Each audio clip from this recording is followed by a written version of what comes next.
Hey guys, and welcome back to this channel. In this video, I'll be showing you guys how you can travel 1000 steps using your leaf blower in Grow a Garden.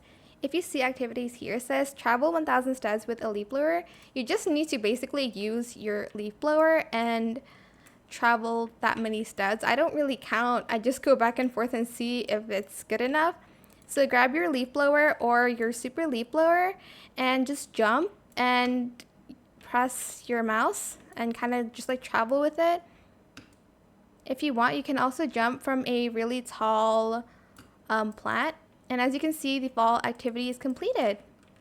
That is it. I hope it was helpful for you guys. Don't forget to like, comment, share, and also subscribe to this channel if you haven't done that already.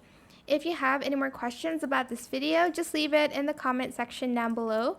I will try my best to answer them all for you guys. And if you found this video helpful, please click the thanks button as well.